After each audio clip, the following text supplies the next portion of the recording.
Hello again! Well, sorry I wasn't here last week. I had some other things to do. But here I am again. And I promised I would do some more questions. And because I didn't finish the last week's questions. And one of the questions came from Jen. And she asked, I have sort of a question and sort of a request for show and tell. I hope, I'm trying to read this at a distance. How would you decorate a table for a special birthday dinner in miniature? And can you show us or point out a few pieces that you would use? Well, actually my birthday wasn't too long ago. There were a few miniature gifts, but not really gifts like these. The thing is, I don't have a dining room table. I have this table, and this is kind of a dining room, and but I don't have a dining room table, and I do want one in my other doll's house. There's a large room which I want to have set up as a dining room. And, of course there would be a lot of silver on there like here. And also I think a lot of flowers, because I love flowers. And, the funny thing was, and I already showed, oh, wait a second. What's going on here? Okay. I was doing something last week, something quick. I thought it would be fun. I cut some flowers from the garden, and I put some in here, and now they're drying out. And I'll show you the video in a minute. They're drying out, and I thought that would be fun as dried flowers. I quite like it in there. They're real flowers, by the way. And afterwards, after I'd finished doing that, I was just sitting close by, and I heard a noise in here, and my curtains fell down. And, I put them back up, and some stuff fell over. That fell over. But now I just noticed that there should be two of these. I think that's a salt and pepper shaker or a sugar shaker, and there should be another one. So it must have fell.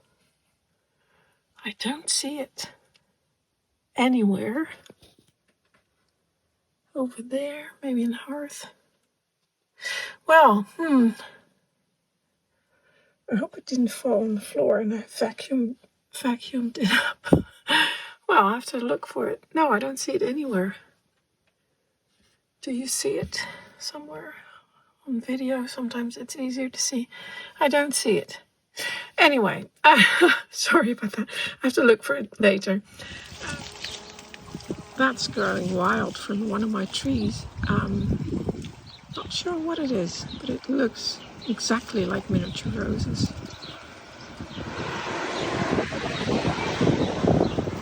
So I grabbed a bowl from the doll's house. I filled it with sand, so the flowers, because I've cut them off quite short. So they'll fit in there.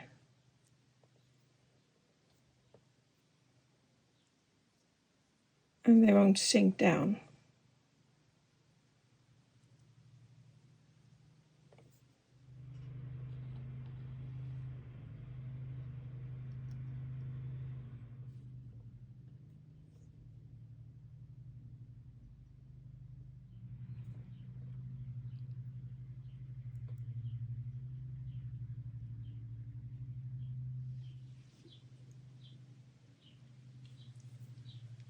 There.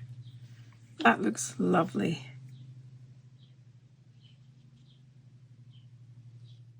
And that goes back on the shelf.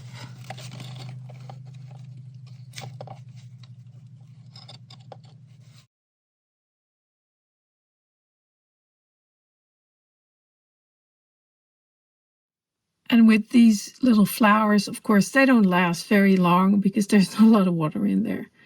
And it's very difficult to water them every day. I guess you could do it with a syringe, but I quite like them dried out. I think I may put in some more and let those dry out as well. Now, back to Jen's question about what I would put on a table for a birthday dinner. So some of the pieces would be, of course, silver. And I did Christmas, the Christmas special, was it 2 years ago with my Advent series. I did have a dining room table set up here. Well, it wasn't a real dining room table. It was just it was a fake table. But it had a long white tablecloth, and you can see what was underneath. I'll show you in a little clip in here.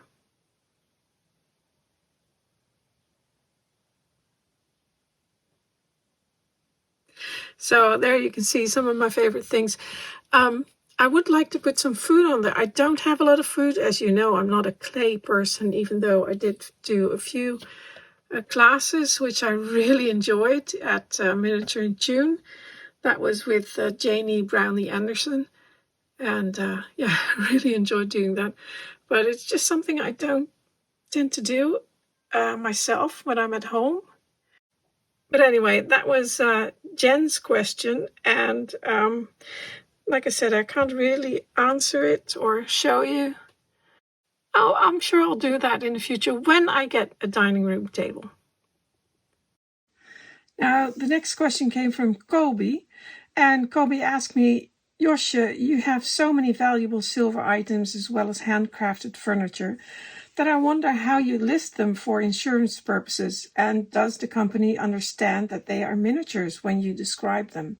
I suppose your detailed, if not always up to date according to you, purchase book is very important in this case.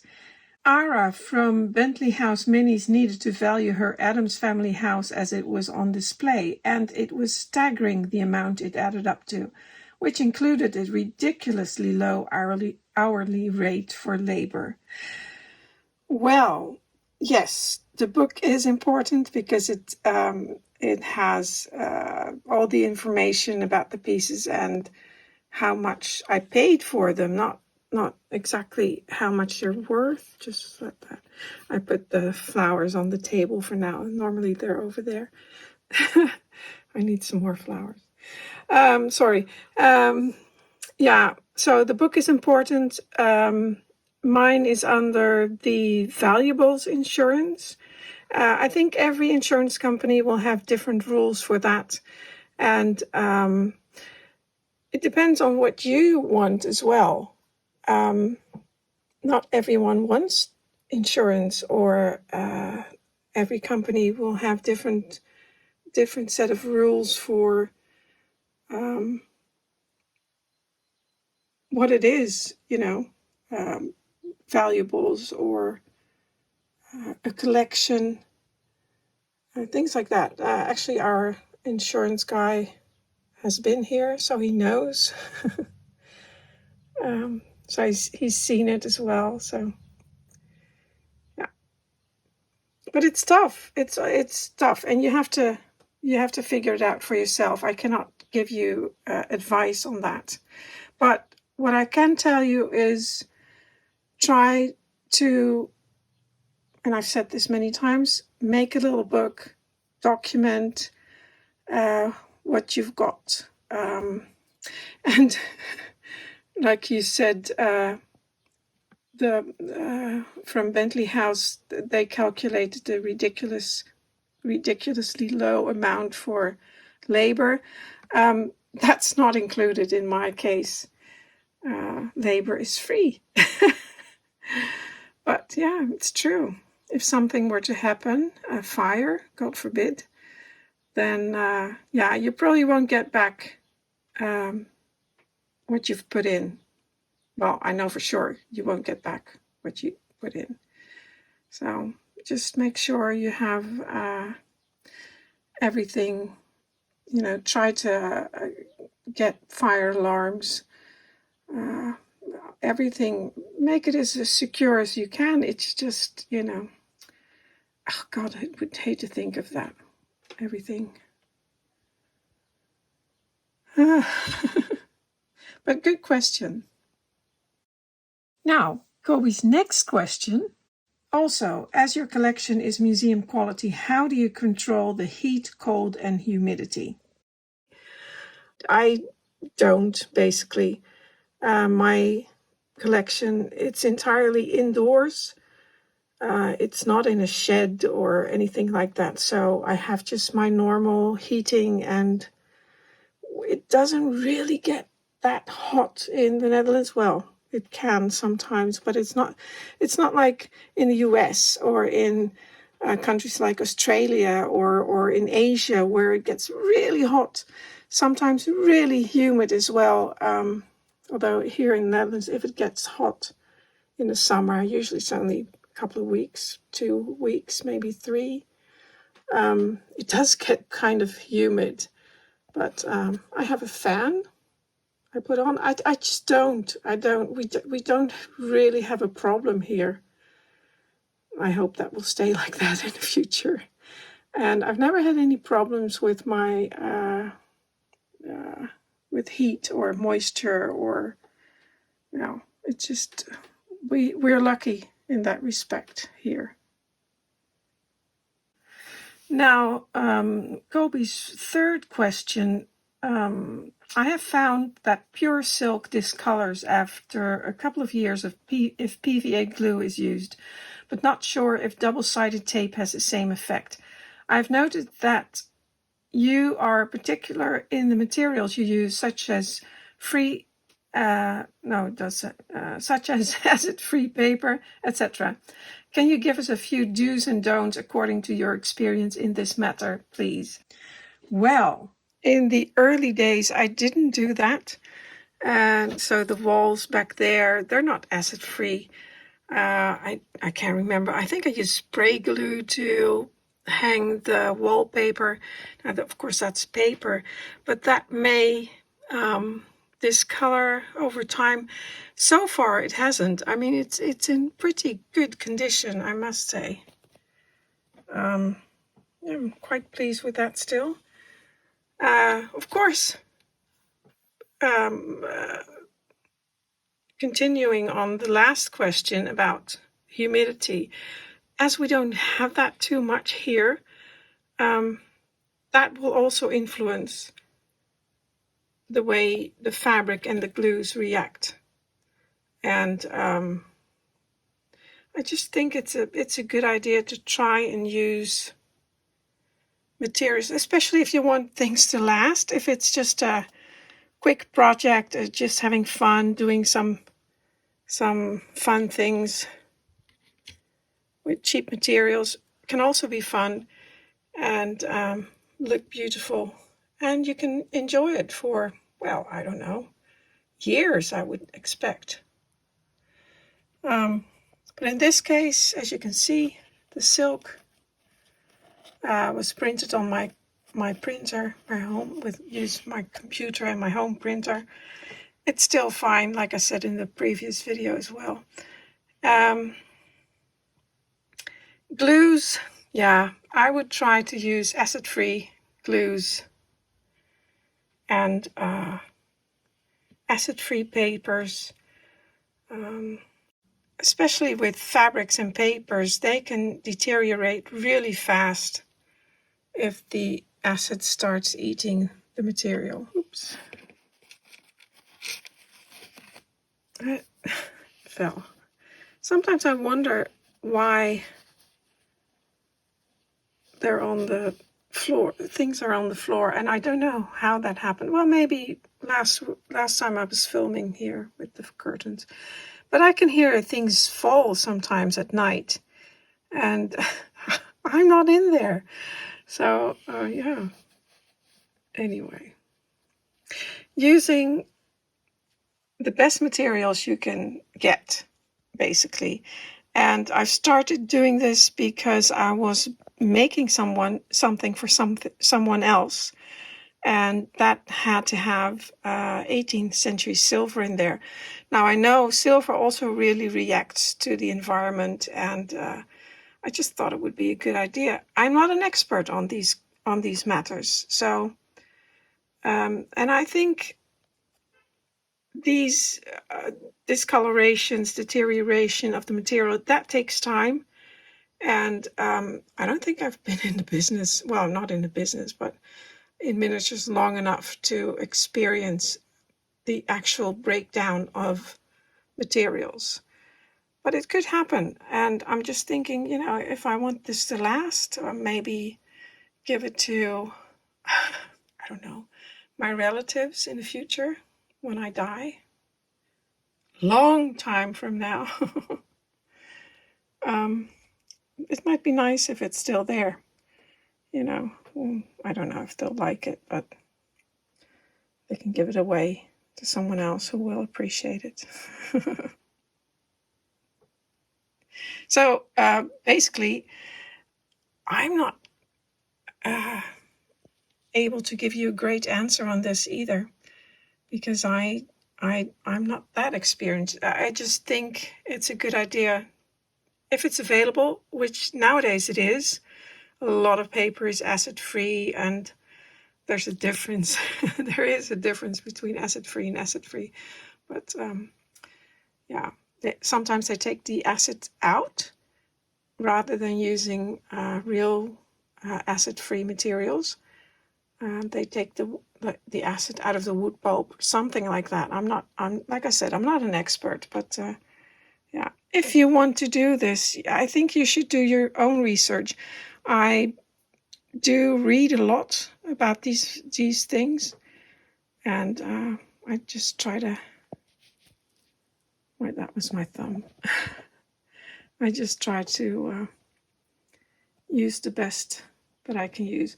But I think the most important thing is that you have fun doing what you're doing.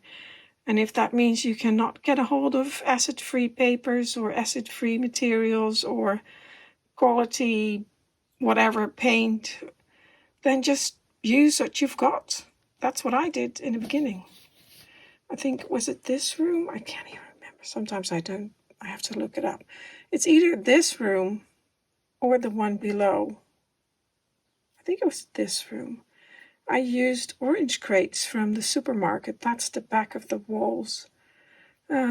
This curtain netting was part of a parcel wrapping.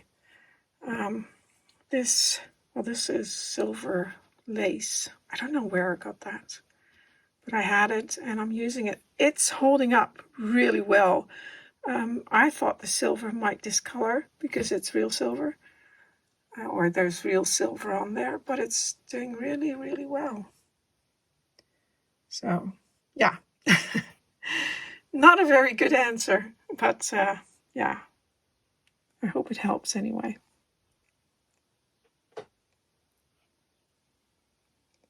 I was editing this video and I just felt I didn't really answer the question that Kobe asked. She was talking about double-sided tape, and I did mention a little bit about the glues. If you look at miniatures from, let's say, the 50s, you will not always, but you will often see the pieces have glue remnants, and they always discolor. So when you're saying you're using double-sided tape, I don't know. If you're using it, use it on the back somewhere where it won't go through the fabric. I don't like using it because I don't know how it will react in, 20, 30, 40 years' time. And of course, there's lots of other influences which will ruin your miniatures. Dust is one. We already talked about moisture, humidity, but dust, light. What else is there? Dust. I had a whole list in my head. Dust, light. Temperature changes. All these things. There's more. Like I said, acidity in glue or papers or. What else? well, I can't think of any more at the moment, but there's lots of things that will ruin your miniatures. And if you can put some glass in front of your rooms, that will keep the dust. Bugs, bugs is one as well. There's these little paper bugs. There's lots of bugs I don't even know about. But yeah, if you can protect your room boxes or your doll's house with a glass cover, just close it off so the dust can't get in. The temperature inside the box will be more stable, won't be affected as much by what's going on outside, and protect it from light. And with the glass, there's less of a possibility that bugs will get in as well. That's just a little extra I wanted to mention. Of course, this has nothing to do with what I'm showing you, but I have to show you something. So, the bathroom. And the last question was, had you ever thought of doing a live session on YouTube?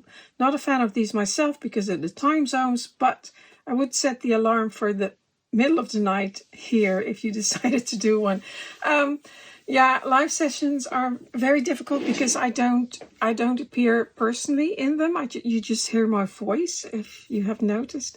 That means I have to film constantly, which is a lot of work. And it would also mean I cannot cut between the scenes.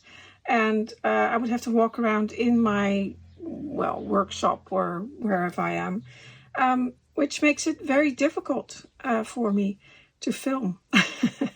So no, I'm not doing a live session probably, because if you do videos with yourself, talking on camera, it's incredibly how should I say it? I was going to say something else, but I can't say that. It's so much easier to do that. Because all you have to show is yourself, and then, excuse me, maybe just, show a miniature, 1 or 2 miniatures here and there. But I don't do that. I don't want that. So, no, I'm not doing a live session. Now, the last question came from Diane, and she asked, do you think there should be more variety in styles of dolls' houses and furniture available for sale, i.e. more modern dolls' houses, or i.e. more modern houses and furniture and accessories?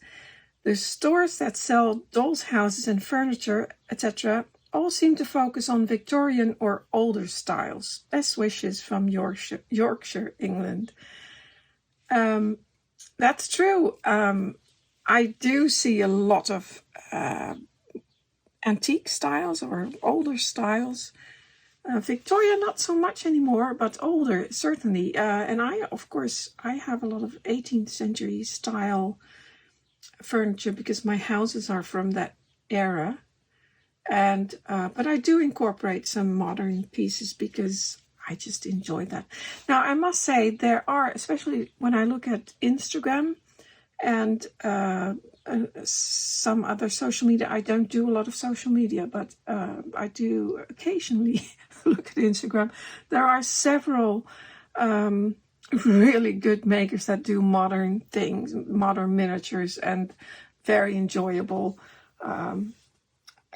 fun pieces. And last year I was at the Kensington Dolls House Festival, and there were also some modern pieces. At the fair in Germany, I've also seen some modern pieces. So I think it reflects, it's a little bit slow, but it reflects the fashion in interior decorating. There's a lot of emphasis at the moment on mid-modern, what is that called? Mid-century modern style, sorry. Mid-century modern. And so you see a lot of that at the moment. And I think maybe it's because there's some more younger people joining the miniature world, especially during COVID. it became quite popular, and a lot of people started doing miniatures. I think there will be more, and there are more. I know here in the Netherlands there's a couple that do modern miniatures, and yeah, I think there will be more, because I think the larger companies, if you're looking for those, the larger companies are always a little bit behind, and they will catch up. And I've also seen a lot of things coming out of China, so modern things. I've not bought any, but yeah, I don't know the quality of those, but I think there's modern miniatures at the moment. And the miniatures I've got, like my fantastic miniature fridge and freezer, there's hardly anything in there, is there? No, not a lot. I still have to do that. But yeah, they're modern. And I've got some more modern. There's a modern chair. Oh, there's a can of Coke.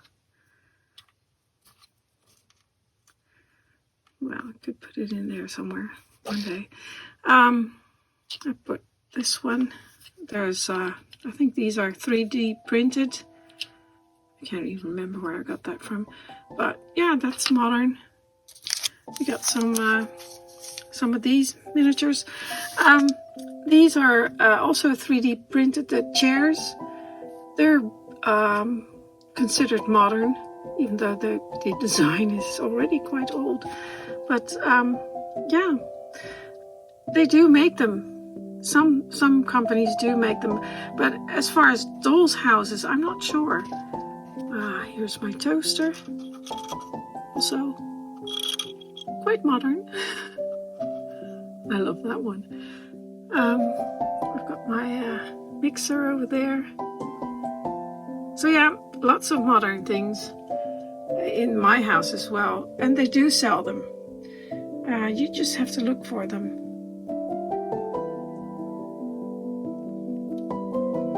And of course my sofa, but I've made that myself.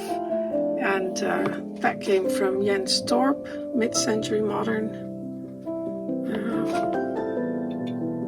Silver dish.